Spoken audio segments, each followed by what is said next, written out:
La parole à Monsieur Gilbert Luc Devinaz.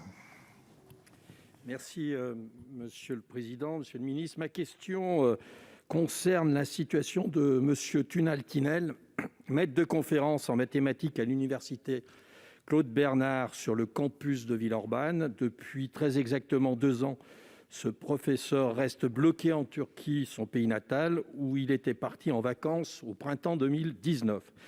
Disposant d'un titre de séjour en France, Tunal Tinel œuvre depuis son arrivée en 1996 dans notre pays à d'importants travaux internationaux en algèbre et au développement de la coopération scientifique entre la France et la Turquie.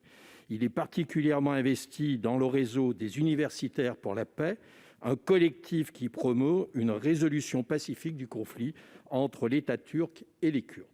C'est bien cet engagement pacifique qui lui vaut, au printemps 2019, d'être privé de son passeport à son arrivée en Turquie. Ses vacances se sont alors transformées en un véritable cauchemar.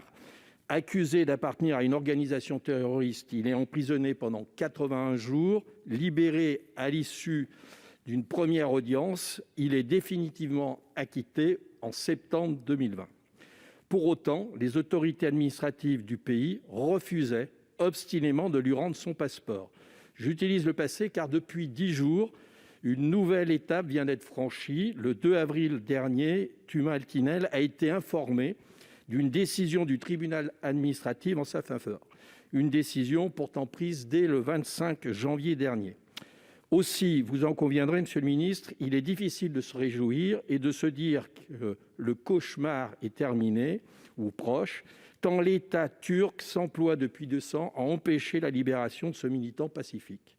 Ma question est tout compte fait simple, Monsieur le ministre. Aujourd'hui, au vu des derniers éléments, comment la diplomatie française peut-elle favoriser le retour en France de Monsieur Tunal Tinel? Merci.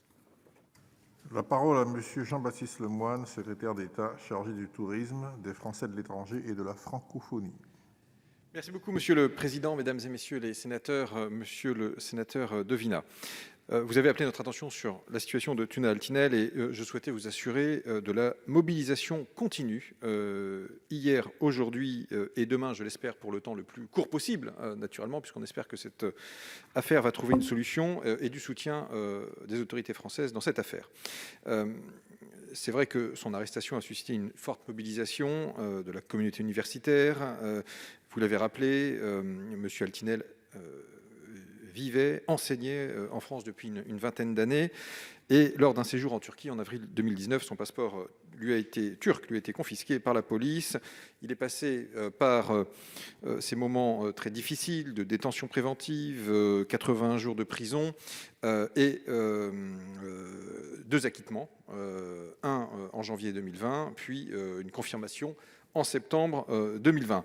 Et donc, nous sommes d'ailleurs dans cette période restés mobilisés à ses côtés, nos services s'entretenant à plusieurs reprises avec lui, étant en contact étroit avec son avocate, en assistant aux audiences d'ailleurs de son procès, ce qui est un geste fort. Et c'est avec grand soulagement que nous avions appris la nouvelle de son acquittement et les derniers développements que vous évoquez dans votre question. Et donc nous ne cesserons de continuer à suivre la situation avec attention. Cette situation elle a été portée au niveau de mes homologues turcs et les décisions de justice doivent en effet sans délai être traduites dans les faits. Le maintien de restrictions à sa liberté de circulation n'est à cet égard pas acceptable. C'est tout simplement incompatible avec son acquittement et vous évoquez d'ailleurs la dernière décision d'il y a une dizaine de jours qui renforce tout cela. Nous sommes très clairs, nous avons une conviction, la liberté d'expression et donc la liberté académique universitaire, c'est la pierre angulaire de l'état de droit. La France a rappelé d'ailleurs l'attachement qui était le sien à la libération de l'ensemble des universitaires pour la paix, parce qu'ils sont plusieurs dans ce cas-là visés par des poursuites judiciaires en Turquie. Et donc la France continue d'appeler la Turquie à respecter ses engagements internationaux en faveur des libertés fondamentales, du droit de chacun à la libre expression. Et donc nous continuerons jusqu'à ce que son passeport lui soit restitué pour qu'il puisse retourner en France, reprendre sa vie, reprendre ses activités académiques. Et donc c'est un dialogue exigeant que nous allons continuer à maintenir avec les autorités turques à ce sujet. Monsieur Devinaz, pour 27 secondes. Merci, Monsieur le Président. Je vous remercie, Monsieur le Ministre, de votre réponse. Le 22 février dernier, la ville de Villeurbanne, qui accueille le campus scientifique de la Doua où exerce M. Tunal-Tinel, lui a accordé la citoyenneté d'honneur. Cette même ville vient d'être désignée par votre collègue ministre de la Culture première capitale française de la culture. Aussi, le retour de Tunal-Tinel serait un symbole fort de cette vision émancipatrice des arts, des sciences et de la culture que notre pays cultive et défend.